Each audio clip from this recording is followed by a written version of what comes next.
I can't have a category for cat towers. But if you buy enough cat towers per year that you need to allocate money for a cat tower, like, I guess do it. Yeah. have a cat tower category, okay? No, like if More power to you.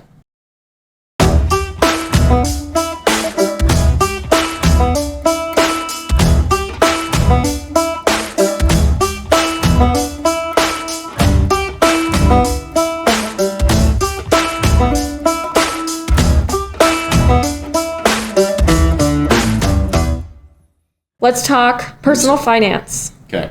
I got some notes for us. Perfect. So far, we've talked about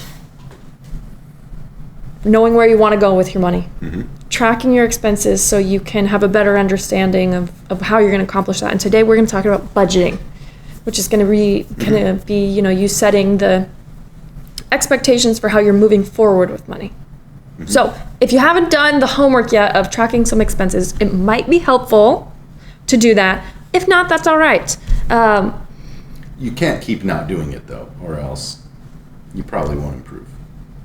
I agree with you. I agree. Okay, so budgeting frameworks, budgeting systems, really, budgeting is just how you're going to approach money. And there are different ways to do it, and it should be particular to your situation and your goals and what you want to accomplish.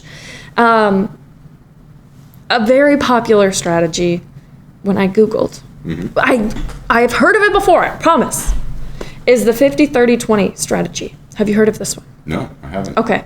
It's just essentially you take all of your income and 50% of it goes to needs, bills, food, minimum debt repayment. Okay. 30% goes to wants. And 20% goes to savings and then additional debt repayment above the minimum. That's one way to do it. I saw other numerical values. One was 70, 20, 10. 70 was needs, 20% was debt repayment, and 10% was wants. Okay. So if you're going for more, like if you have a lot of debt that you'd like to pay down, or you have a lot of needs, that might be a better strategy than that 50-30-20. And of course, people should change it per their needs. Yeah, I was going to say, if I could start over and actually be conscious of how I budgeted since I left home, or even before I left home, I would probably start with a 50-50 split where 50% was living expenses, just it doesn't matter what category, and then 50% into investing. Yeah, that'd be awesome. So those are a couple budgeting recommendations. One that I subscribe to and could be used to describe Dave Ramsey's framework is zero-based budgeting, which is the idea that your money every dollar should have a job.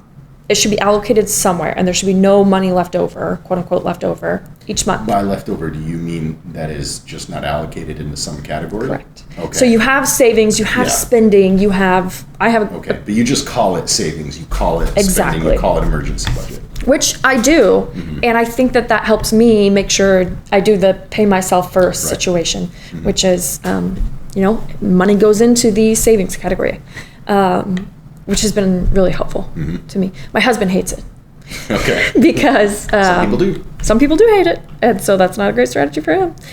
But just the way we have ours worked out, I move savings out of the account so we don't spend it, and then so we run really low in our checking. Okay. And go ahead. I only have like every month, so I get paid once a month, and then in my spreadsheet, I have it so that at the end of the month, if everything goes to budget, I'll end up with $500 in the bank account. Yeah. Well, I need to set for myself to have a buffer in our checking account, also to make sure my husband lives past the age of 41. Okay. So he's not so stressed out that, exactly, from heart attack. There are health benefits to budgeting, just so you know. For your financial and physical health. Okay, so those are kind of some budgeting frameworks. There are others you can look up, but really it's just all about finding a system that works for you. And we talked about last episode, we were supposed to be talking about like in the context of tracking, but we talked about how we're allocating different expenses. Right. So whatever works for you, that's what you're going to do. Yep. There are a few different categories that I wanted to talk about. Okay. And those are fixed expenses. Like, let's say... mortgage. Your mortgage is the same. Our cable bill's the same every month. Yep. But then there are variable expenses like utilities. Do you want to speak to how you manage your variable expenses? I take an average over a year and then allocate that much per month. But on the whole, it ends up varying. Yeah. But that's the idea. Yep, same. And we throw it into what we call short-term savings. So every month I take the same amount out, put it in the short-term savings, and then when it's time to pay the utility bill, I take out however much is needed. Sometimes there's leftover. See, for me, that's where the buffer comes in. Buffer helps, yeah. Makes sense. That's why it's there for that. And we kind of do know, in general, which months is going to have a higher Right. versus a lower. And I don't know how, okay, but you guys have like the propane tank, don't you? Right, exactly. Yeah. We can't. Not with that one. When it's going to happen. If it's cold, then That is a goes good out transition to a sinking fund. And those are the expenses that happen once a year, every couple of years, however, every 6 months, let's say. And the idea is that you allocate money every month toward your personal property tax that you pay once a year or whatever. Yeah, I'm gonna go and say that I think we probably do it more like you do technically. So the sinking fund, the variable expenses, we account for them in the budget on an annual basis, but we don't have a specific envelope or account or whatever to Sure. handle those things. And so we do have money that just goes into savings, and then we pull it over when we need it. But Yep. in general, the budget is there. Yeah, makes sense. It is, you said envelope. It is kind of a wonky envelope system. Right. Yeah. Made out of the challenges that come with a physical envelope system, I think is how kind of has happened. Some people find the physical envelope system to be great. And that's a strategy Dave Ramsey recommends. I do wonder if you went through Financial Peace University today, if they have different strategies. Like, does the Every Dollar app Yeah, do that? I don't know. I don't know. Yeah. I am curious if they will, at the beginning of the year, or that annual expense, they have an envelope for that, and they put money in every month, in anticipation of soon they're going to pull it out. Yeah, Soon, as in eventually. sure. My question is, if I have a physical envelope, but I'd be using my debit card, and I have to go to the bank, put out my debit card? Well, there is an app that I'm aware of, and I wish Cube Money? oh my goodness, yes. You had it down, didn't you? I did. Oh my This goodness. episode is not sponsored by Cube Money. Yeah, we just met the creators and talked to them at a financial conference. Yep. So that's what they do. That's what they do. Go ahead. They made this app in response to the idea that not everybody wants to carry a physical envelope around. And so, do you want to talk about how it functions? Yeah, I mean, again, they explained it to us. The gist of it is that you have bank accounts, like the bank that they're partnered with allows them to create basically unlimited bank accounts. And now I think it's depending on the plan that you purchase, but instead of having an envelope for each thing, you actually get a separate account. And so it holds the money just like you would anticipate doing in an envelope system. And then you can transfer from envelope to envelope if you call it the same thing. I don't even think they call it the same thing, but that's the idea. Yeah. And so it allows you to do the system digitally. Yeah. They call them cubes. Sweet. There you go. Full disclaimer, I don't use it. I have $35 on it. Yeah. Yeah, switching systems is hard. And I would love to let's get them on a podcast, see if they would join us and, I would love that. talk to us about how they have helped people change their habit of how they manage their money to adopt their system. Okay. Excellent. Excellent. Cube is a digital option. Again, finding a system that works for you, but the idea is that you know how much money you've been spending and you've set your financial goals by now. And so you want to break down what it is you're going to be spending in each category, whatever your categories are. And I would strongly recommend that you make whatever strange category you're like, I can't have a category for cat towers. But if you buy enough cat towers per year that you need to allocate money for a cat tower, like, I guess do it. Yeah. Have a cat tower category, okay? No, like if More power to you. If I had time to like do hobbies, you know, I might do Magic the Gathering cards. Exactly. And have a budget for that. Yeah. But, My husband would probably need a Home Depot category. okay. Just for tools. Just what? Who knows what he buys there? Okay. That's his business. You That's don't his need to know. category. Yeah, that's his category. You don't need to know. Mine would And of be course he Amazon. does. Okay. Yeah. Amazon. Yeah. Sweet. Yours would be that ice cream place. It would be Brooker's. Yeah. Also not sponsored, Also not sponsored, but we want to be. please send us ice cream and we'll do a review. And Yeah. let our viewers On know. our crowdfunding podcast. That's right. It'll be great. Our finance. Yeah. Yeah. That's actually all I have for budgeting. That's good stuff. Okay. Do you feel like that it would be helpful potentially to people? It's not, again, it's one of those things. It's like I don't have a specific, like, you need to do this framework because money is so personal and variable.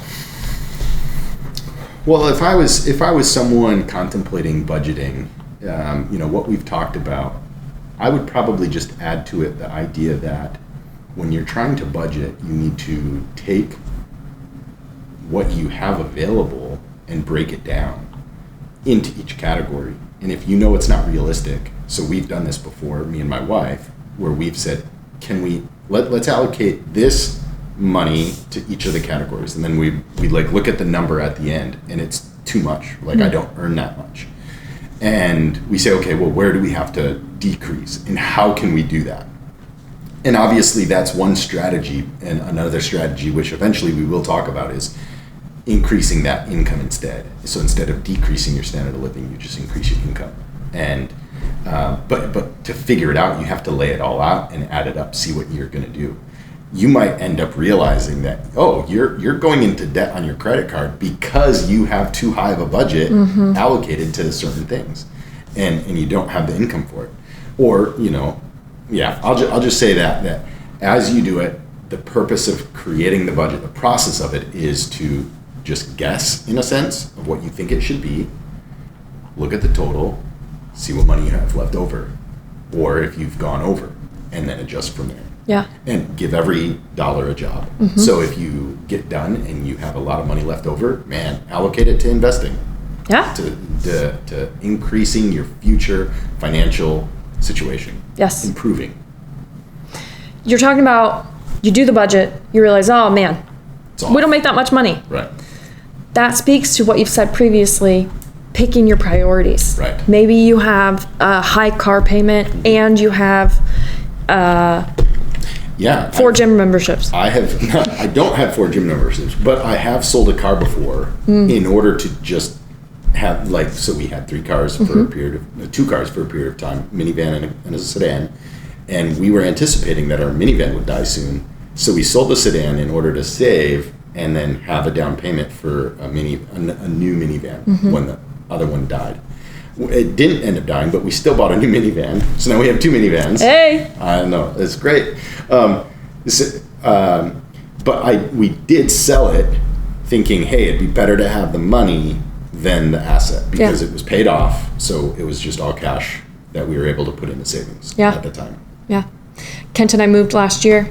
We made the choice on the budget. It is a bigger priority for us to be in this house, paying a little bit more than we used to, than to do X, Y, and Z. Couldn't tell you what X, Y, and Z is. It was having a van. It was, honestly, 100%, it was having a travel van, which we sold off to buy the bigger house. Right, so exactly. there's X, Y, and Z right there. Yeah. Just the idea that, you know, if you've done your homework, you've tracked your expenses, you have a better understanding of what your categories are, and you kind of just have to get your hands dirty with it. If that's something that is overwhelming, perhaps, to someone, I know that some of the local personal, like, wealth management advisors will do a free review on your personal expenses and your budget and stuff. So, you know, if that's something that's overwhelming, you don't know where to start, reach out to a local wealth manager, see if they can help you. Yeah, I will. It's a warning in one sense where it is obviously in their interest to find a way to get you to have a budget for investing. 100%. And so, like when I left college, I worked at Mass Mutual, and that was one of the training things. There was like a 9 square kind of budget system, and that was the goal: is to be able to talk to people about their boxes, those aspects of their life, and find a way to ensure that they could get life insurance or investments. Yeah. And so that will be their focus, which obviously is good though for some things. Sure. So don't fear that. Just know, go in expecting it. Yeah. Be informed. As you plan. Yep. Yeah. So that's a great strategy. If you have comments for us specifically about kind of like the concepts of personal finance, right? Because we can't help anybody. You don't want my help. Yeah. Comments below. Comment below. Ask us. We'll talk about it. And hopefully we'll chat it. You could also contact support@ridgecf.com. Okay. Send in an email. Yep. Yeah. If you don't want to comment publicly. Right. So. And then we'll read an anonymous investor's question. We will. The content in this video is for informational purposes only and does not constitute financial, investment, or legal advice.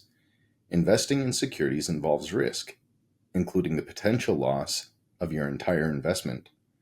Always conduct your own research and consult with a licensed financial advisor or legal professional before making any investment decisions. The opinions expressed in this video are those of the speaker and do not necessarily reflect the views of Ridge, Angel Funding, or VAS Portal.